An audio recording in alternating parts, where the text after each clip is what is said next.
Sound check. Test, test. 1, 2, 3. Sound check, sound check.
you. I'd like to call this meeting to order. It's Selection Committee meeting of April 11th, 2023. Our first matter of business is the appointment of Chair and Vice Chair to the Selection Committee.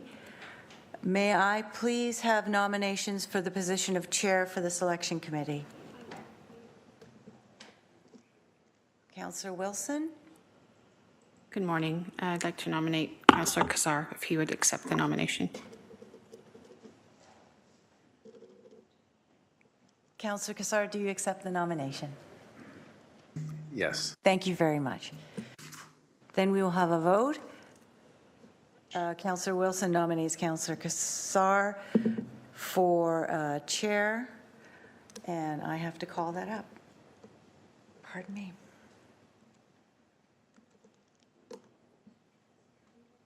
Oh, yeah, and I need a seconder. Hang on.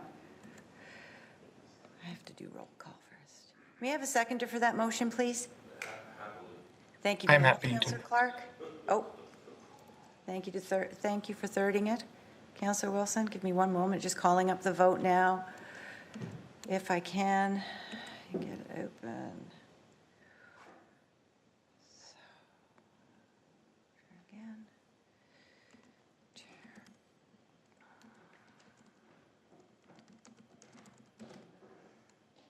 Thank you for your patience. That is weird.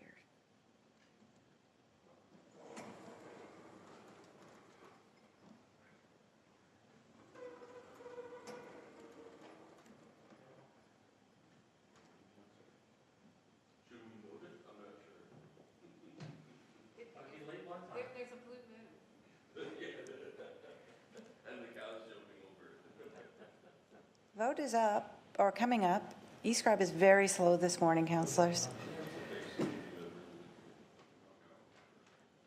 And the LC. Sorry.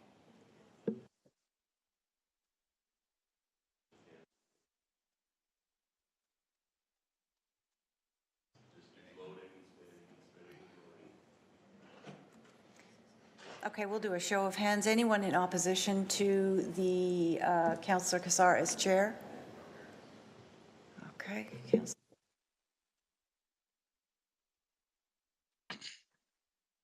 that vote is carried. May I now have a nomination for the position of vice chair? Councillor Kassar?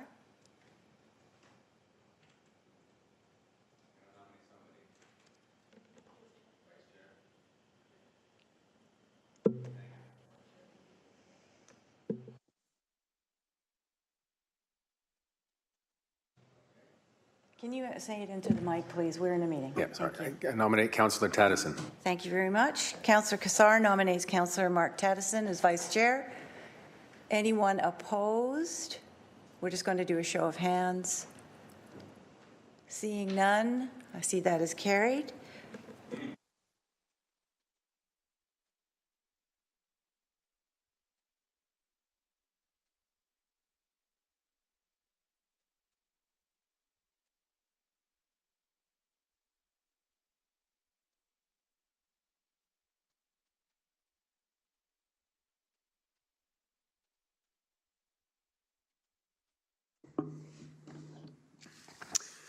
Okay, thank you. Madam Clerk, are there any changes to the agenda? There are no changes to today's agenda. Okay, can we please have a mover and seconder to approve the agenda? Councillor Nan, Councillor Crutch, show of hands, or no vote. We got it working, right? Should be. You have questions? Okay, yeah. Oh, never mind. I can ask about the private and confidential thing when we get to it, or should I talk about that now? I think it's appropriate to talk about it now. I'll cancel that vote. Yes, I wanted to maybe move. I wanted to move that we amend the agenda so that this is not dealt with in a private session, dealt with in a public session. Unless I missed that conversation, I arrived a couple minutes late. So, Go ahead. I believe that the other councillors have also been discussing this. Any discussion around the interview questions will have to be done in closed, but you can receive the rest of it in open. awesome. I'll move that. so that we can do the presentation first. So how about we go back to approving the agenda Yeah. as Okay. presented, because it doesn't impact the vote that will happen later. Thank you so about much. going That's what I want to know. closed. I appreciate that. All right, let's do that. Any further discussion on the agenda? Okay, let's have the vote.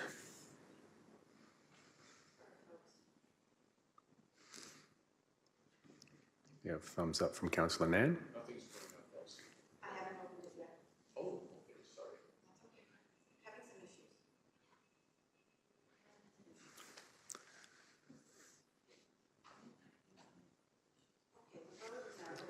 Yes. There we go.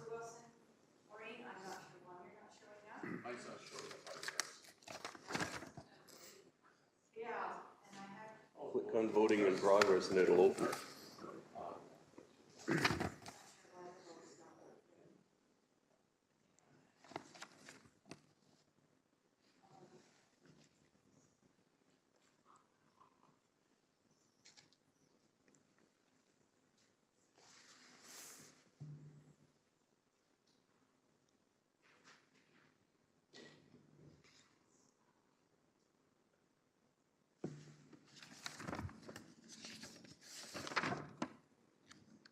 I'm okay for the rest of the meeting, I'll support our, for my show of hands, that's just not showing up.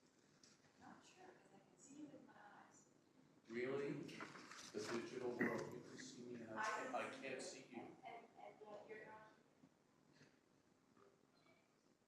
Did that make sense? No. Oh, thanks. I had about 6 lines, but I chose not to use any of them. They were all very funny though. That vote did carry. We will now move on. Okay, thank you.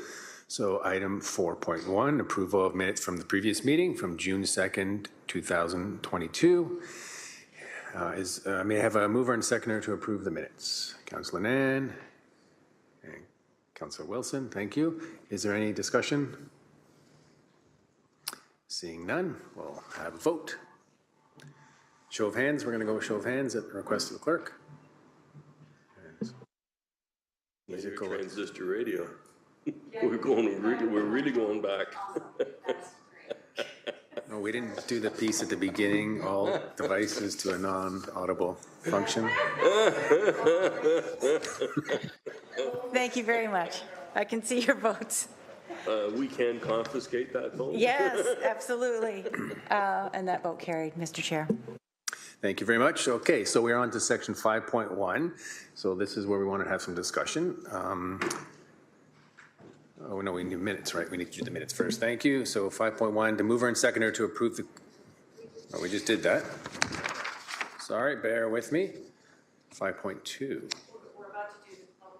Yes. We're about to do the closed session minutes of the same date. That would be June 2nd, 2022. Hence the confusion, there's two. Thank you very much. So a mover and second to approve the closed session minutes from June 2nd, 2022. Councillor Nan, Councillor Wilson again. So we'll have a vote. And we're going to do show of hands. Anyone opposed? We're all in favor. That carries.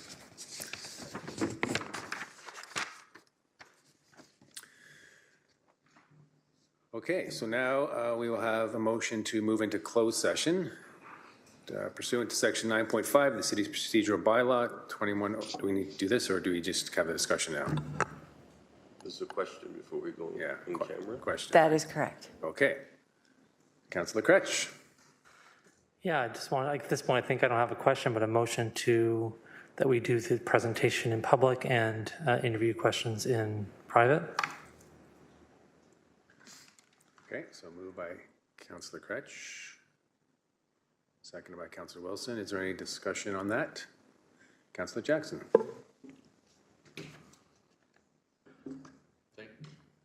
Oh, it's probably. There we are. Thank you, Mr. Chairman. So just curious then, what really would be a question? Give me a hypothetical type question then that we would ask in camera. Like, I'm just trying to understand, even if now that we're going to have everything in open from the training standpoint, which I support, just curious, what type of question then should be in camera? Through you to Elsie Kolar, please. So the direction we're hoping that the committee will go in today is that they have the training in open session, but when it is time for the creation of the 2 to 4 EDI questions that the selection committee is being asked to formulate themselves, we do that in closed session. Because we don't want the interview questions for the selection committee that they'll be asking applicants to be out and open Oh, at that this time. somebody listening in today could get an Yes. advantage. I get it. Your role today is to come up with those questions. It's a set of questions that all the applicants will be asked. Perfect. Thank you for that explanation, Elsie Kolar. Thank you, Mr. Chairman. Any, Councillor Clark? Thank you, Chair. So can I just clarify the documents? So a selection process guide, and then there's the resume screening template, and then the interview guide. It doesn't ask the questions, it talks about the qualifications and all of that. And then the last one is the interview scoring rubric. So will all of those be public then? Because I didn't see any questions in them. Our questions will be formulated from that information. Please? If I may, through the chair, my understanding at the beginning of this process was that all of these documents were confidential. My understanding changed this morning when it was explained that they aren't actually confidential, so they can be uploaded to the open agenda after today's meeting. That was an error on my part of putting them under private and confidential. I knew the discussion had to happen, and I included the documents under the private and confidential agenda. That's okay. So I think based on Cameron Kretsch's question and the statement from the clerk in terms of these documents, there's no reason why they can't be public because it educates people about process and what kind of qualifications they would need, et cetera, et cetera. Can I just get some help on all that? I guess maybe our staff might be able to help us. It's a very good question. So the interview guide does have some questions that are embedded into the guide.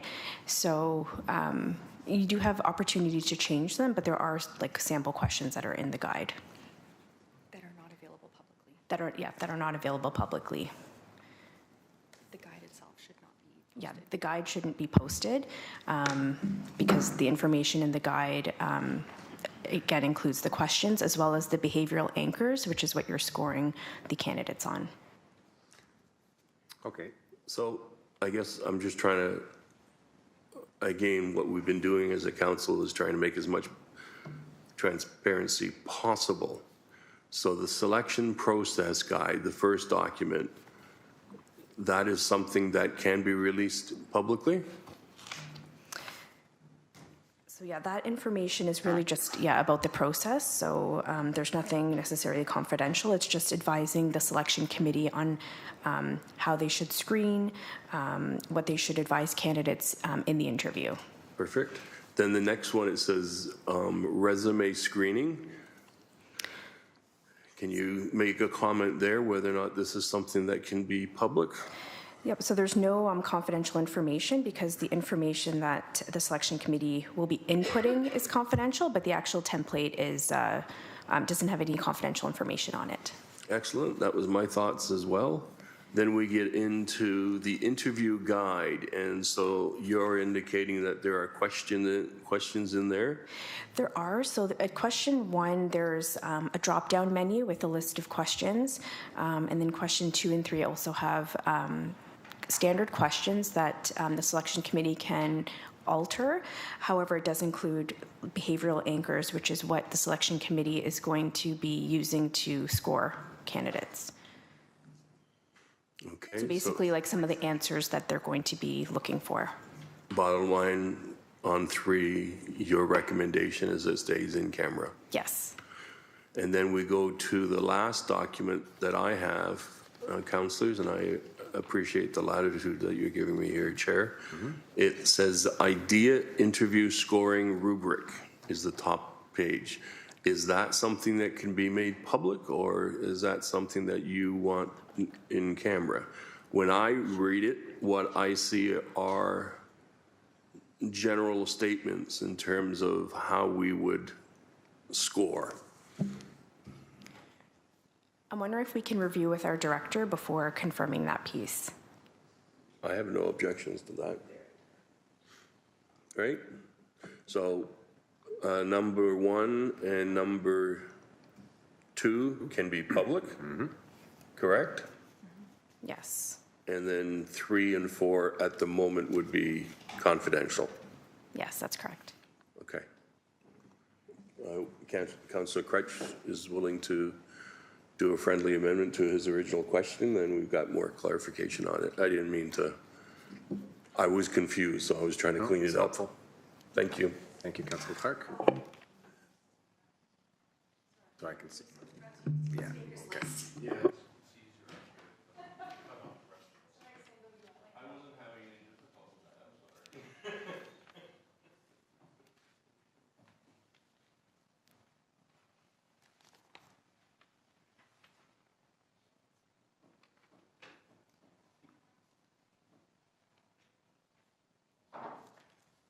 So next on the speaker list, Councillor Nan. Not on this, sorry, Chair. It was just a clarification point that I have no access to the documents on WebEx. Thank you. Okay.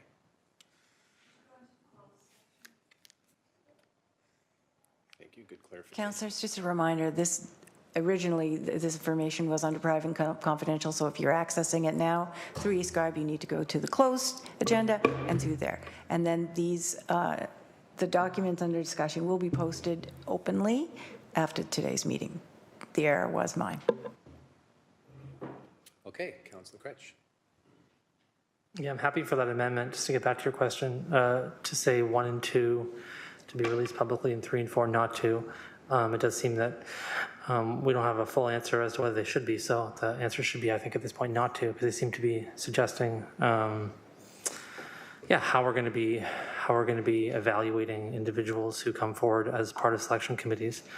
Well, to say personally, I don't really mind if this kind of information is public, but I understand the reticence here and the fact that you haven't had a chance to check in with the director. So I'm going to err on the side of caution. But like for me, when I've ever done interviews or things, I've always been like, hey, here are all the questions in advance.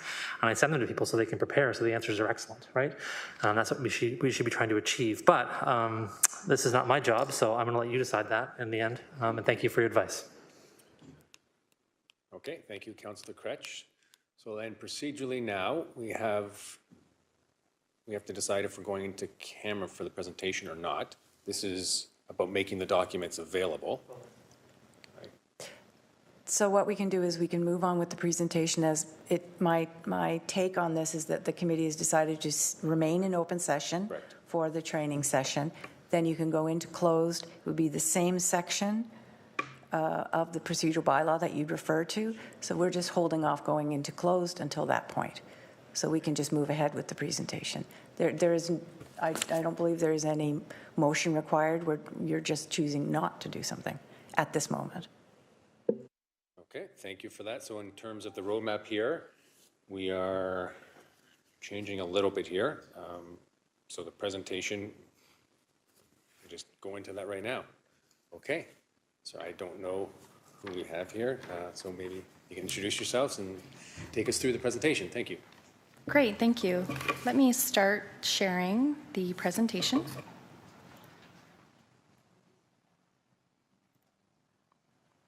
All right, can everyone see this on WebEx? Shared screen?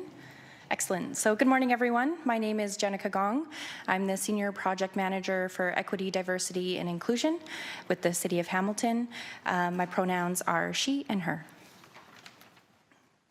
Good morning. My name is Tanya Das. I am the Supervisor of Talent for the City of Hamilton, and my pronouns are she and her.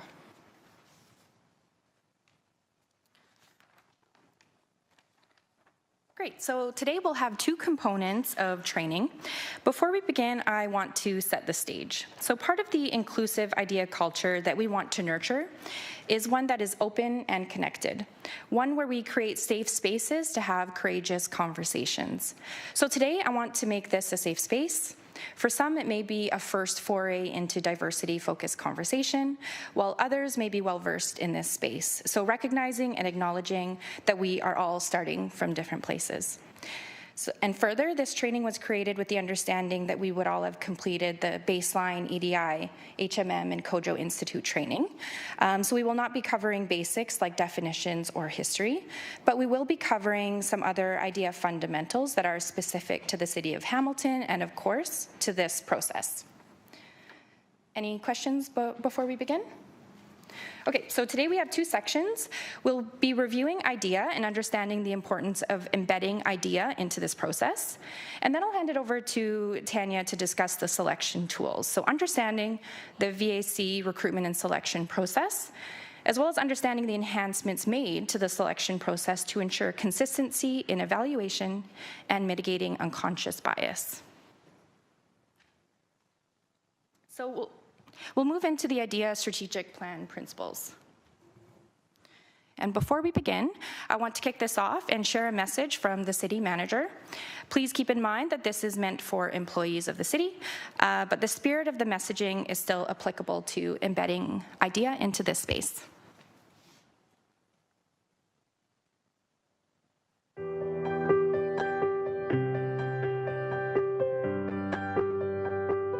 For me, equity, diversity, inclusion is very important for the City of Hamilton. It's certainly one of our strategic priorities. It's consistent with our values. But, we provide public service. We're delivering service, we're designing new services, we're developing policy to take to council. And if we don't think about the diverse makeup of our community, whether that's gender, sexual orientation, abilities, we won't design programs that are meeting their needs. And we may inadvertently design programs that are excluding people without us even realizing it. So it's really important that we start ingraining EDI, or equity, diversity, inclusion, in our policy development, our program delivery, input into our programs, etc.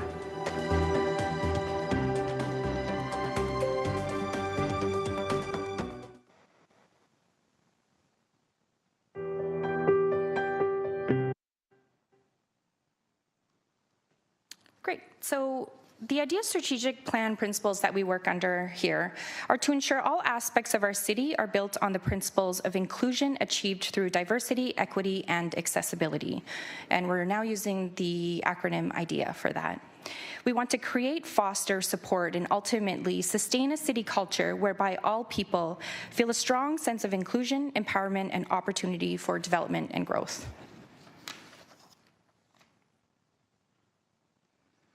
So we'll now review some of the benefits of IDEA in this process. The first column speaks to our values. So IDEA may speak to your personal values. Does this align to you personally, morally? But it also aligns with the city's vision to be the best place to raise a child and age successfully. It also aligns with the 10-year strategic plan, including one of the 7 priorities, which is culture and diversity. IDEA is also embedded throughout the 5 culture pillars of the city. And lastly, we want to make sure that we have a workplace and committees that are reflective of the community we serve.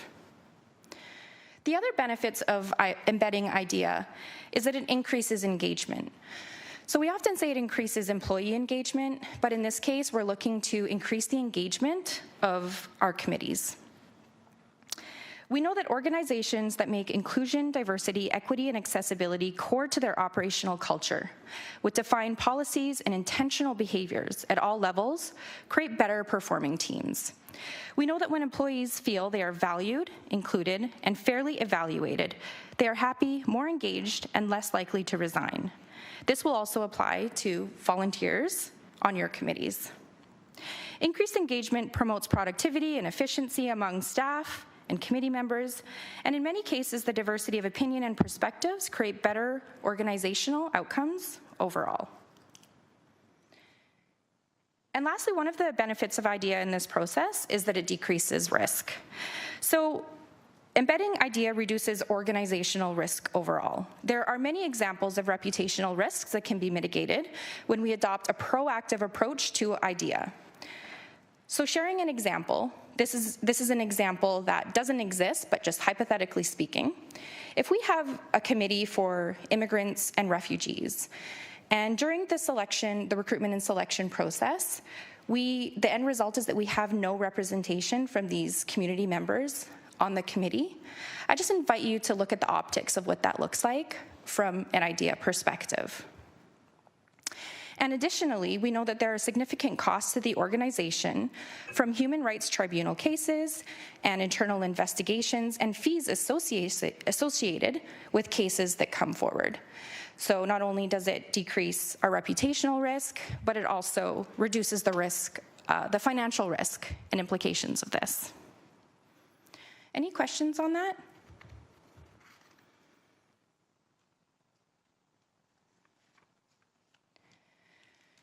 Excellent.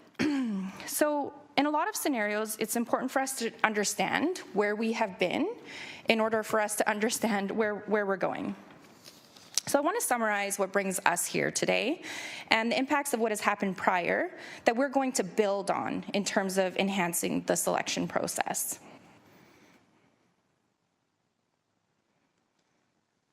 So why are we here today?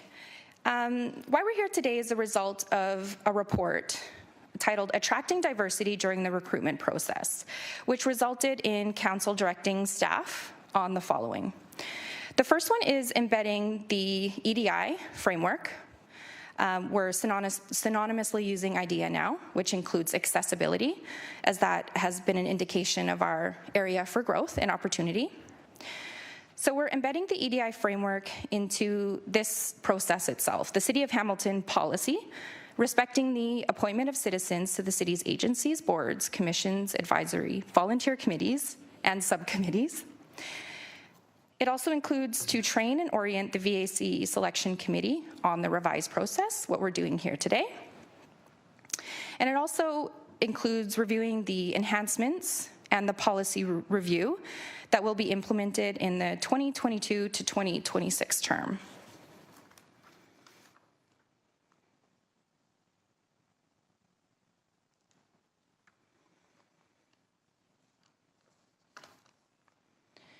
So the 2018 report, it saw various enhancements, including incorporating voluntary demographic questions into the application process, as well as a communications plan to reach all of the members of our community to maximize a diverse applicant pool. As a result of the 2018 to 2022 recommendations that were implemented, there was a significant increase in applications overall. So in 2018 to 2022, we received 598 applications for that term, and this is compared to 161 applications that were received for the 2014 to 2018 term. That's an increase of 437 applications to diversify our committees. Additionally, the addition of the voluntary demographic questions meant that we now had a line of sight to the demographics of applicants to the committee. And this is what we can use as a baseline measurement going forward. So we now have a trend of improvement here, something that we can keep the momentum around term over term, making these committees inclusive, diverse, and reflective of the communities we serve.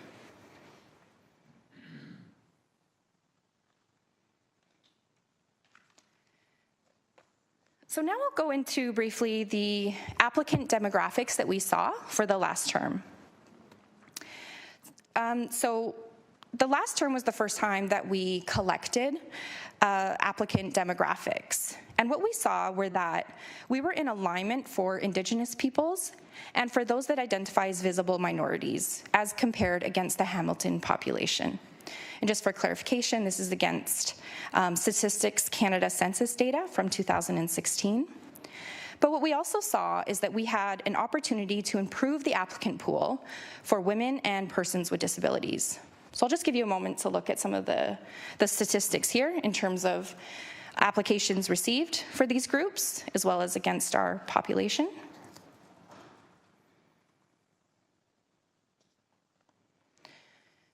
And I just wanted to highlight that we have an opportunity to improve this term for actual demographics, for those that are placed on committees, which I'll speak to on the next slide. Pause for a question there, Councillor Jackson. Mr. Chair, I don't want to change process or procedure, but Special Projects Manager Gong, were you open to taking questions even for clarification on each slide? Sure. Or did you want your continuum to get right to the end and then me save them all? No, I'm easy either way, Mr. I think Chairman. we can be open to questions, and I'll try my best to answer. Okay, appreciate that, Chair Kassar. So can I presume, looking at this slide, the person with disabilities and your new acronym of IDEA from EDI, this kind of drove the internal change of EDI to IDEA, adding the A for accessibility? Can you just maybe explain how the A came about, and possibly is it because of this underrepresentation with people with disabilities? Through you, Chair Kassar, please. That's my question for this slide. Thank you. Excellent question, excellent observation.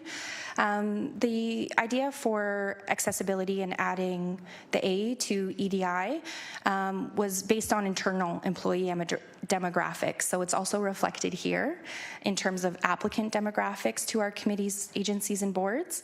But we also do see it reflectively in our internal employee population of over 8,000 employees. It's a very similar data breakdown. Thank you very much. Thank you, Chair Kassar. Thank you very much. Yeah, it's a good question, and we've heard a lot about accessibility from delegates, certainly through this term so far, so very good idea. So Yeah, keep going. idea. Great. Any other questions before I move on to the next slide? Great, so now we'll move on to embedding IDEA in this process and the review. Oh. Councillor Nan has a question. Thank you. I apologize. A little slow at hitting the trigger today. Just a quick question back on that. So that's based on, through you, Chair, the applicant pool. Do we have a similar chart in terms of those who've been selected to committees? So we don't. So that's one of the enhancements that we're incorporating this year. Got it. Thank you. Yeah. Very good question. All right. Great. So we'll move on to embedding IDEA. Oh, one more question. Yep. Councillor Wilson, go ahead. Thank you, Chair. Thank you, staff. Just further to Councillor Nan's question, just so I understand, hoping to inform and improve on the application and selection process moving forward. I'm wondering also, have we done work? I know we have done some consultation on the handbook and things like that, but have we sought also to ask perhaps why for women and say persons with disabilities, why it's not in keeping with the StatsCan profile? Have we been consulting with people who are presently active? Thank you, through the chair. Jenica, go ahead. Again, another excellent question. I think we're also addressing elements of that in the enhancements via exit, the suggestion to embed or use exit interviews upon committee members' exits or resignations. Oh, that's good. Okay, thank you. Thank you, Chair. Okay, keep going.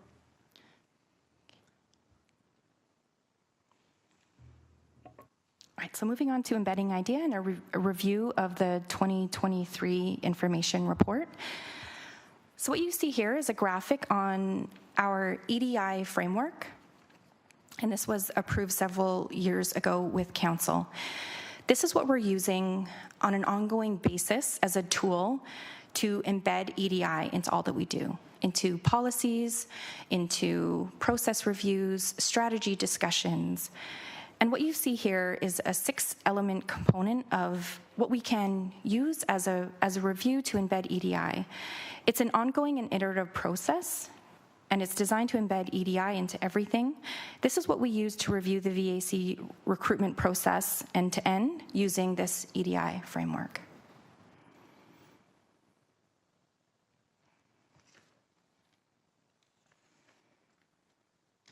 So we'll move on to the suggested enhancements from the 2023 report. Based on using the EDI or IDEA framework, the review resulted in the following enhancements.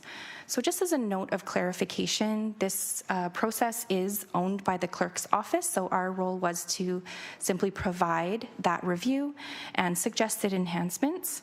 The first one was to improve the data collection, and that's to move beyond collecting the data for applicants to also collecting data for those selected on committee so that we could use that as a baseline measurement for progress moving forward.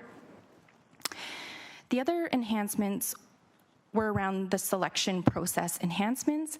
That's what the talent team will be reviewing with you later, including the development of tools. We also provided some enhancements around demonstrated ownership, and which leads into leadership accountability. We suggested having senior leader commitment messaging externally and publicly, with messaging that emphasizes and amplifies the importance of diversity, equity, and inclusion in this process. The next two elements were to increase the marketing and essentially exposure of this process publicly through increasing our online presence through various channels, as well as increasing community engagement. And in the report that was provided, there is a suggested community listing chart that can be used to send this recruitment process to. And lastly, we've suggested to incorporate exit interviews. So we do know, and this is to further address retention among committees, and we know that for the last term, there was approximately 32% of attrition for committee members. So to better understand the reasons behind resignations and attrition of these committee members, it is suggested to conduct exit interviews upon receipt of resignation. This will provide qualitative information for us to address and rectify any challenges occurring within these groups. So based on the positive progress we've made since last term, we believe that these enhancements will only make the process and diversity results even better. Okay, I saw a couple hands come up. Can take a couple questions. Sure. So Councillor Clark first, and then Councillor Maureen Wilson. The exit interviews, do we have the process set up for that yet? My concern is what I'm hearing is that there may be members who will leave committees, but they will not share why they're leaving committees, because they're nervous about retribution if they decide to come back on a committee. So is there some way in the process we can indicate that the interviews are considered confidential documents and stay within the city and not shared with anyone? I'm struggling to get the right words, but I know it's an issue. Mm-hmm. I can speak to our internal employment process. So we, if we know that someone is leaving, we would invite them to an exit interview. It's their choice what they want to say and if they want to complete it. And then what we do is that information is kept confidential, and then we use it kind of in an aggregate format. So we don't, we share with them that the information will not be shared with their direct supervisor or any of their colleagues, but it's kept with HR and it's kept confidential. So that's what we do internally, and I would assume the same process with the exit interviews. But I can't comment on how it's been established. So we have to work out the details in terms of who gets the document. Exactly. And then what's the process with the document? How do we learn from that document as a selection committee? Right now, we may never see those exit interviews, so we need to make sure the process is covering all of the bases, I guess is what I'm saying. Thank sure. you. Thank you very much. Thank you, Chair. Thank you, Councillor Clark. Councillor Maureen Wilson. Thank you, Chair. Councillor Clark asked most of my questions. Just seeking final assurance that the selection committee would be in receipt of those exit interviews. Tanya? Or council in general. I can't comment on that piece, so we can clarify that and get back to you. If I may just add a little, not wanting to micromanage, not wanting to seek the identity of anyone, but I do think if our true corporate commitment is to IDEA, then I think it's important for the governors to be aware of if there are trends in exits, and if that might hint to some of the systemic or systematic items that will frustrate our ability to attract or retain, particularly in those two areas of the disability and those who identify as female. Thank you. Okay. I would like to briefly add to that. Go ahead, Jen. In the HMM training, there is a module on inclusion. And I think from the onset of the committees, creating that inclusive culture is extremely important. So it's creating that engagement for employees to participate and to bring their best selves to that committee. And then in addition, just a last thought on the exit interviews is sometimes it could be best practice to have a non-committee member complete the exit interview. Everything that was provided here in terms of an enhancement, we didn't build out because we weren't sure if it would be accepted from the selection committee. So I think we do have opportunity to work on what this could look like. Okay, thank you for that. And just Elsie Kolar, question on process here. So recommendations in the presentation, is there looking for approval from committee today? Is that part of, no? Okay. No, the committee just needs to receive the presentation. That's what I saw. Okay, thank you. Go ahead, Jenica. Great, thanks. So we'll now be moving on to a slide where we can review some of the biases to be mindful of when we're interviewing. So this applies to the upcoming process, but it also applies to any other interview process that you may be a part of. So I'll go over the examples of these for you to be mindful of, and then I'll provide opportunity for questions. So the first one is affinity bias. Affinity bias is a positive response to someone who is similar to us. An example of affinity bias may be scoring someone higher who attended the same school or same church. So we want to be mindful of that when interviewing. Perception bias is the tendency to form stereotypes and assumptions about certain groups that makes it difficult to make an objective judgment about individual members of those groups. An example of this may be, in a previous workplace, you worked with an older individual who was not good with technology, who may have asked you how to use Excel or how to print often. You may now have a perception that all older people are not good with technology, which is an absolute misconception. So be mindful of perception bias when interviewing. The next one is halo bias. Halo bias is approving all of a person's actions because of their past praiseworthy actions, education, or professional pedigree. An example of this may be selecting a prominent community member who has recently retired, and you rate them higher even though they didn't do great on their interviews. You're pulling information that you know of them outside the interview process into the interview process. So be mindful of halo bias. The next one is horn bias. An example, horn bias is closely related to the halo bias.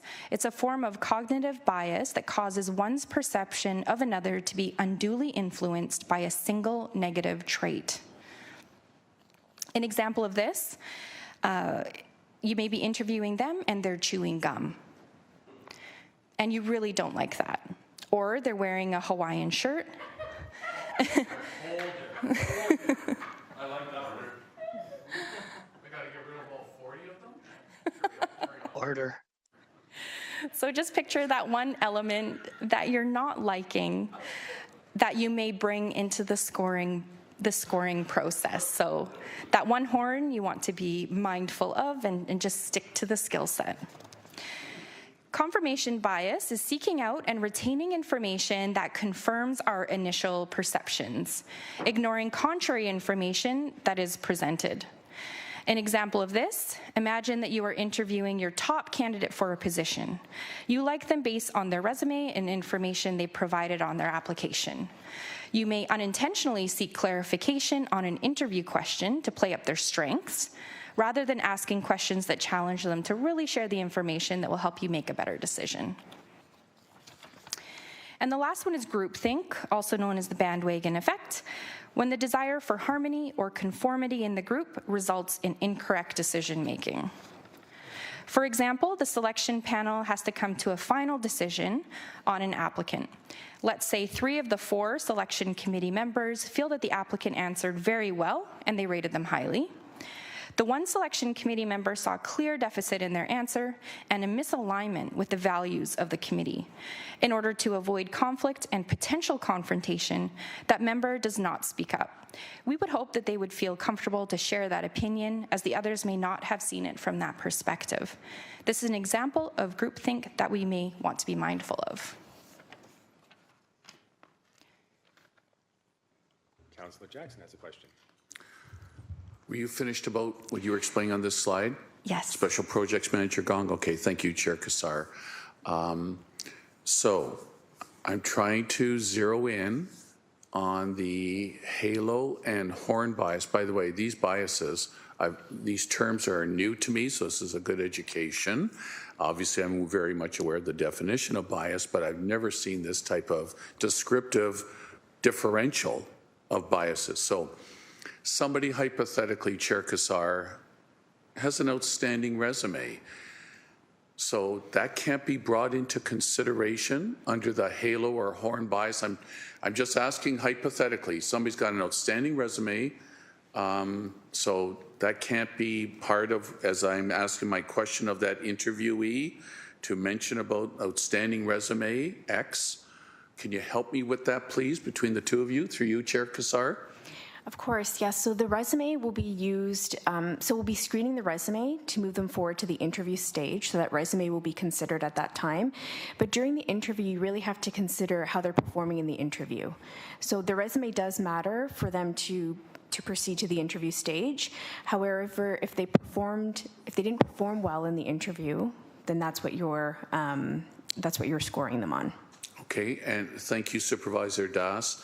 Just a supplementary quickly, and this happened to me often in university with exams, where I just had an off day. I did well throughout the term on that course, and darn it all, come that final exam, I just had an off day and didn't do well, but overall the professor took into account the entire year of how I did. Again, if somebody with a great resume but doesn't do well in that interview, can you help reconcile that for me, please, and where as a committee member I should go? That's my last question, Chair Kassar. Yeah, and I think too, again, you're going to be interviewing a number of candidates as well. So, someone could have an unfair advantage, if you're not scoring them based on their interview or scoring them on their past resume or any other information. So I would suggest, again, just reviewing the information that they provide to you in the interview and using that as your scoring. Okay, thank you, Supervisor Das. Thank you, Chair Kassar. Okay. All right. And I'd like to add to that as well. So the implementation of these consistent selection process tools is to mitigate some of these biases. So it is important to, and she'll speak to it later, but to stick to the script. And if you are to implement another follow-up question, that follow-up question be applied consistently among all of the interviewees. So just in terms of that equity aspect.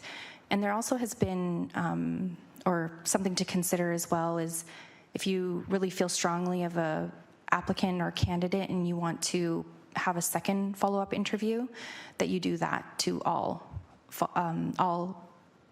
candidates that were in scope for the first interview.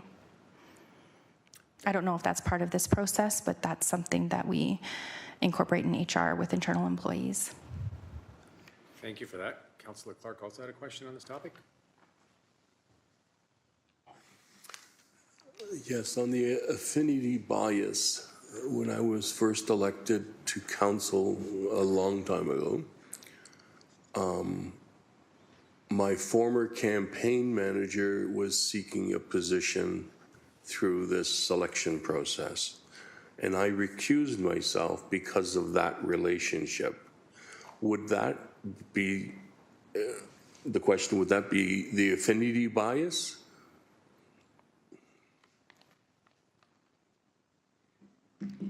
Yeah, so I guess in relation to that as well, if you have a strong relationship with someone that's in the process, then you would remove yourself from that process. So if you know someone or have a strong social relationship, then you would remove yourself from the process. So then all of these biases, if a member of this committee is following the process, if they find themselves in a position where a friend of theirs, someone that they go to dinner with on a regular basis or something to that effect, we should simply recuse ourselves from the decision on that position for that committee. Would that be appropriate, Chair? That's a fair question. Yes, that's correct. Okay, thank you. I believe, sorry to build on to that, I believe that would be under the Code of Conduct and conflict of interest. So it applies to business relationships and personal relationships, et cetera. That's a very good point, and as we're going through this process, to definitely take inventory if there are any applicants who might fall into that and make sure that we are recusing ourselves where appropriate. And Councillor Jackson had another question. Chair Kassar, forgive me, Special Projects Manager Gong. I should have asked on the previous slide when you talked about exit interviews, so please forgive me. I appreciate the latitude. You mentioned, but for those that resigned, I assume, though, you'll also interview those who just decided not to reapply, or is it just for those that resigned? I didn't get that clarified. Good clarification. Through you, please. Can I clarify those that do not apply? Would those be citizens? Citizens who decided not to reapply, didn't resign, but decided not to reapply for that same board or another board application. That was not in scope for our review. Could that be taken under advisement possibly, please? Or I'm not here to micromanage what you do internally, but there may be legitimate reasons, Chair Kassar, why somebody chose not to reapply. Yes, we'll take that away and follow up with you. Appreciate that. Thank you, Chair Kassar. Thank you for that. So back to you to continue. All right, so moving on to the final slide of this idea portion is today and every day, it starts with you. You can be the reason we can all have a true sense of belonging.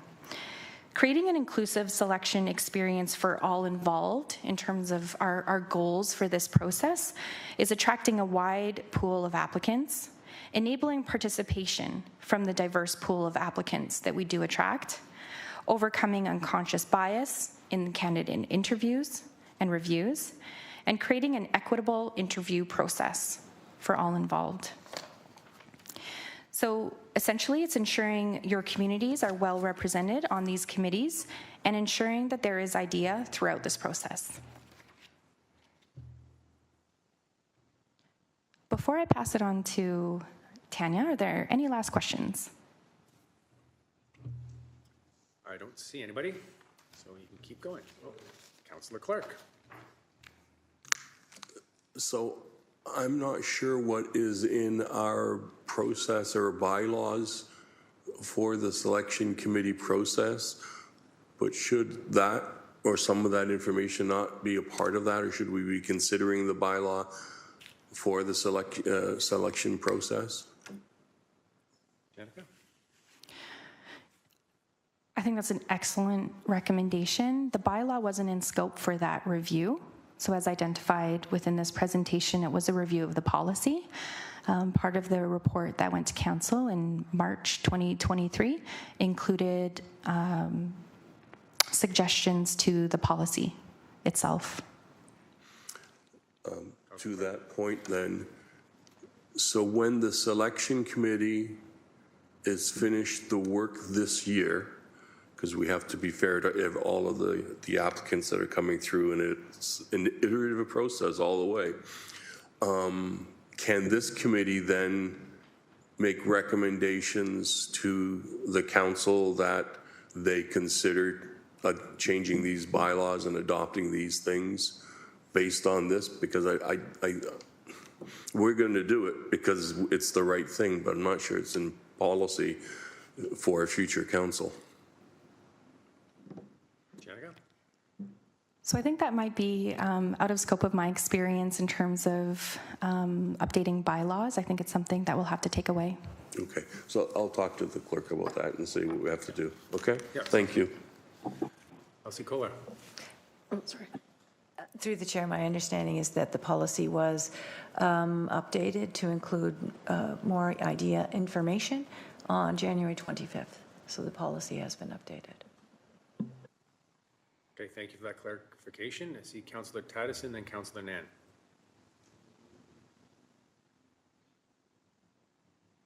Hi, can you hear me? We can. Go ahead, Mark. Okay, thank you. Just during the past campaign, when we were elected, I struck up relationships with my fellow candidates, and I know a number of them will be applying. Does that put me in a conflict of interest for their selection committee status? Okay, Janica? Sorry, can you repeat that one more time?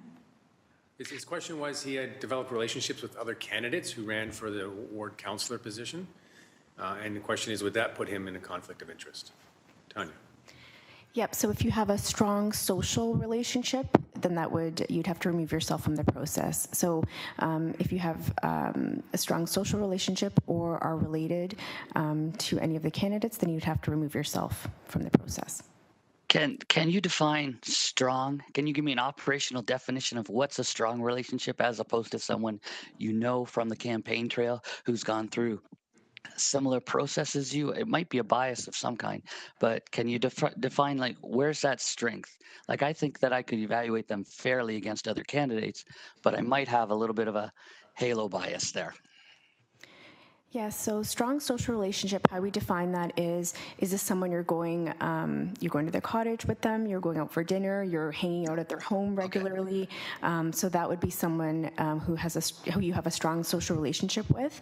Okay. If it's someone that you know through the work that you do, that's different. So it has to be someone who you consider to be a friend, and we always say, like, going over to their house or celebrating events with them and things like that. Okay, thank you. That's much more clear now, and I don't think I would have any issue. Thank you. Yeah, good question, Councillor Taddison. And Councillor Nan. Thank you. More of a clarifying point. So the original direction was for policy and all procedures. At the time of that motion, it was my understanding that included our bylaws, but it hasn't been actioned to date. Thanks. Okay, thanks, Councillor Nan. Okay, back to you, Janica. I'll hand it over to Tanya now. Thank you. Okay.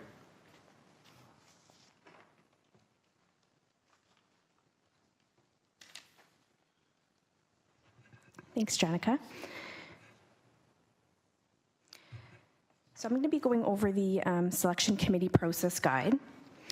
So the City of Hamilton identified a need for a standardized interview guide in order to improve time and efficiency for selection, create a standardized process that's defensible, increase collaboration and consensus between selection committee, and develop consistent training for existing and new selection committee members. So this tool acts as a quick training guide for the selection committee. So we're going to be going over the selection process guide, the resume screening template, the interview guide, and the idea scoring rubric. And just to clarify and remind everyone, the first two we're going to do in public, and then the second two we had decided in camera. So the benefits of an idea selection process is it ensures the selection process is fair and equitable. There's documentation of scoring with a mathematical equation. In terms of our employment at the City of Hamilton, it addresses anti-nepotism and audit findings. And then also the assessments match the qualifications and experience that's required. So the first document in the training package is the process guide, and it's specific to screening, interviewing, selection, and scoring. And this guide will act as a tool and checklist for the selection process. So I'll be going over the tool in conjunction with the screening and interview templates.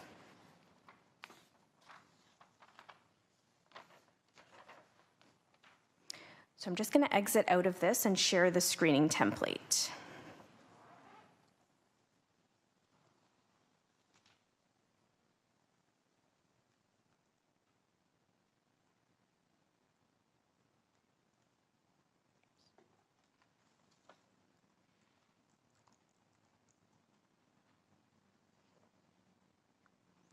Sorry, Aaliyah, can I get your help with the other? I just wanted to share the document. Perfect.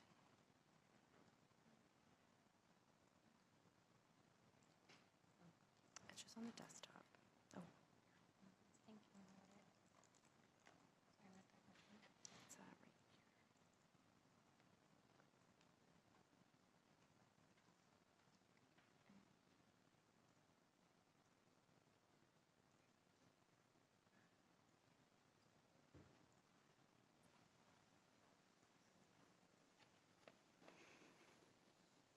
Okay, so this is the resume screening template. So the instructions are that the selection committee is going to use this template to track screening criteria of resumes. The template's used to support the decision to proceed applicants to the interview stage. This template is only a suggested template, and the selection committee can customize and edit based on their needs. So you're going to input the name of the committee, the date, and then from the recruitment poster, there's qualifications and experience.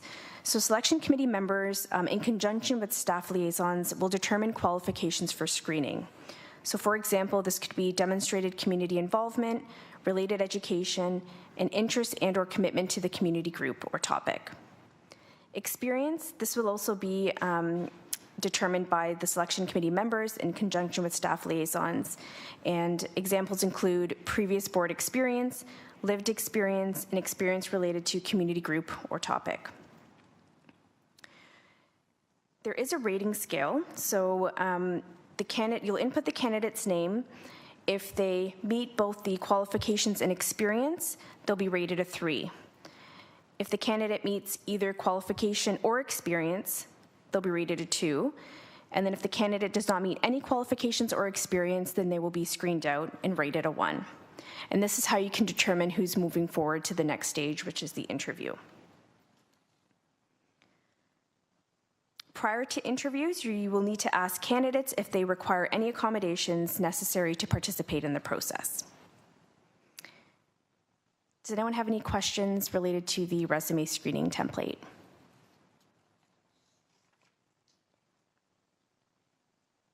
Councillor Maureen Wilson.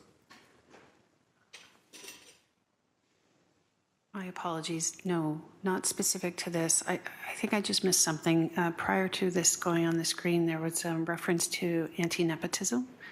I'm wondering, can you put that in context for this exercise and the city as a whole? So, Chair.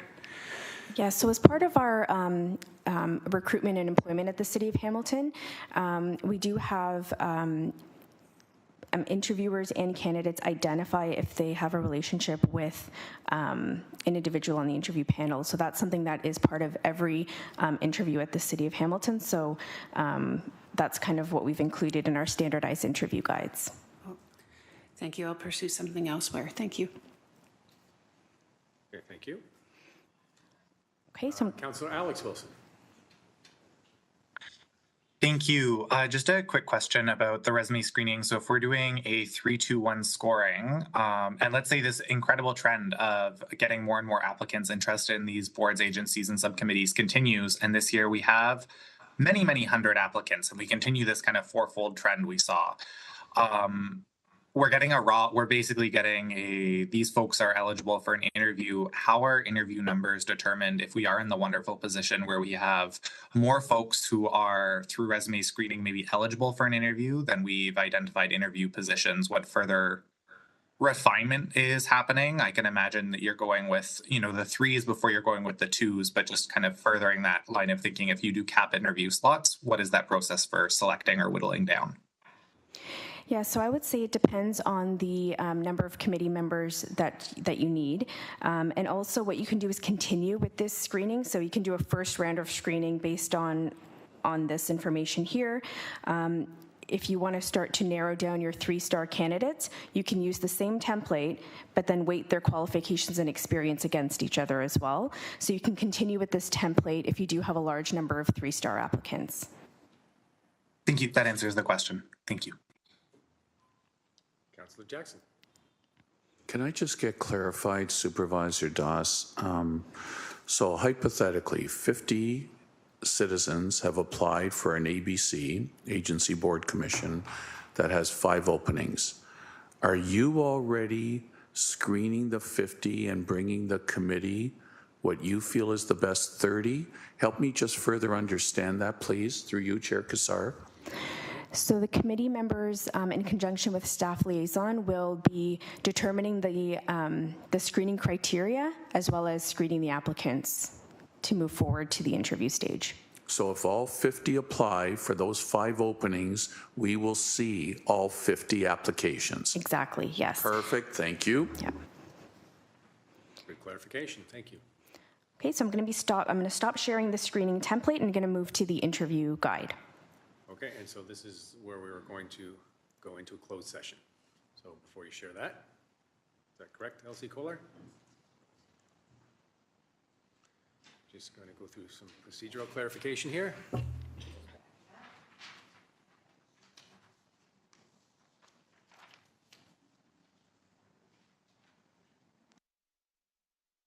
Okay, so at this point, we'd like to have a motion to move into closed session. Councillor Clark, seconded by Councillor Maureen Wilson. So pursuant to section 9.5 of the city's procedural bylaw 21-021 as amended and section 239(3.1) of the Ontario Municipal Act 2001 as amended, as the subject matter pertains to the meeting being held for the purposes of educating or training members, and at the meeting no member discusses or otherwise deals with any matter in a way that materially advances the business or decision-making of council or the committee. We'll have an electronic vote. Oh, Councillor Cretch has a question first. Sorry, this is just off the top of my head, so apologies if I'm wrong. But isn't this about really revealing a trade secret, like quote unquote, than it is about education or training? Like we're talking about interview questions that they suggested to be kept confidential for some kind of reason. So this would be to prevent them from providing an advantage to people seeing them in advance. I don't think that has anything to do with education or training. Just saying. So I have also in the chair's procedures, through the chair, that we are also moving into closed session as per subsection B, as a subject matter pertains to personal matters about an identifiable individual, including city employees, with the following individuals in attendance. So that is something that we generally use when the selection committee is going into closed to either discuss the appointment or applications, or in this case, because you're required to put together the interview questions, which should remain confidential. Councillor Cretch. Yeah, I don't doubt that this should remain confidential. We had an explanation about that already. But the context for which they are confidential has nothing to do with an identifiable person. Like there's no specific person they're about right now. I can't identify a person anywhere. So again, there's that one section. I apologize, I don't have the Municipal Act in front of me. But there is a section in the Municipal Act that would seem to let us move into a closed session to discuss something that we want to, that would otherwise, I don't have the words, but I'm saying these two sections don't sound on the just in the hearing, like they apply. So I don't know what to do with that. So Elsie Kolar, you had referenced part that would apply to what we're talking about? Subsection B applies to what we're talking about today.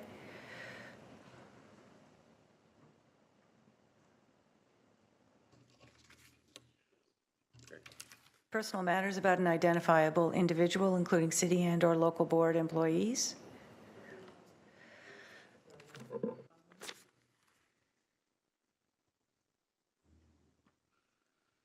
Okay, so the Could refer to subsection G, which is not written in your chair's procedures, but subsection G, a matter in respect of which council or committee may hold a closed meeting under the Act or other Municipal Act 2001.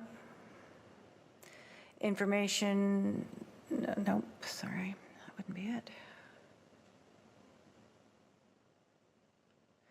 This could be considered labor relations information under subsection I, supplied in confidence to the city or a local board, which, if it disclosed, could reasonably be expected to prejudice significantly the competitive position or interfere significantly with the contractual or other negotiations of a person, group of persons, or organization.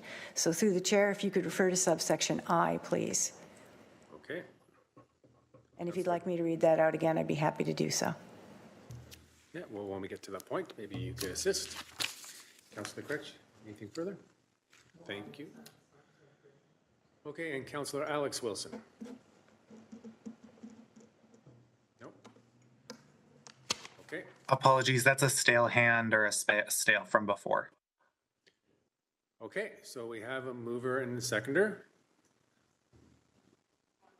On the, yes, on the basis of citing subsection I. Okay, so we'll now have a vote to go into closed session. So electronic vote. No, mine was through the chair, just a comment to thank Councillor Cretch for that education and appreciate now the basis upon which we're going in. Closed session is more appropriately defined. Thank you. Okay, so we'll put the vote up. See a thumbs up from Councillor Alex Wilson.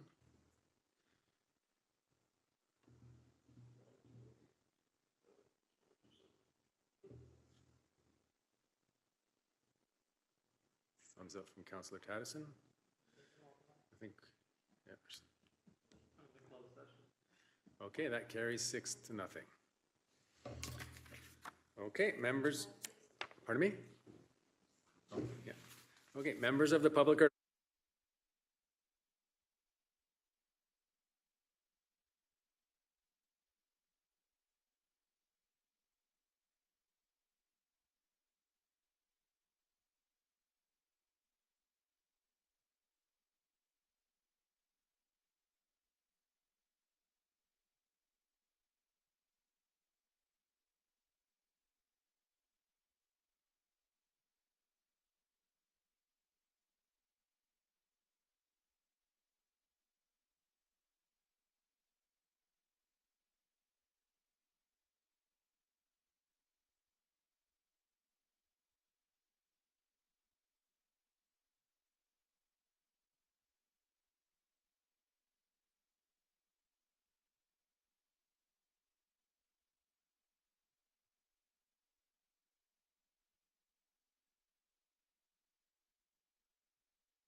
Okay, thank you very much, Elsie Kolar.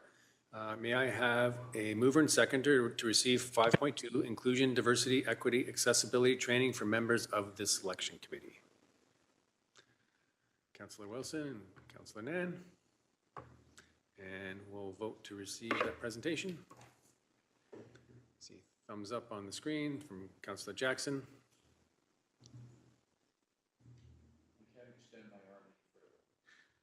You're doing a fine job.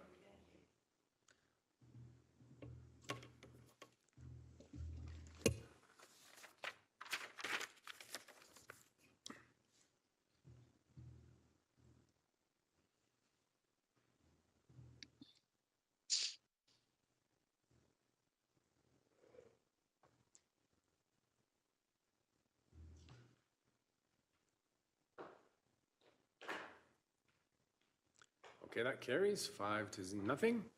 So now we just need a motion to adjourn the meeting. Councillor Taddison. And Councillor Maureen Wilson, thank you. Thumbs up from Councillor Jackson and Taddison. And Councillor Nan.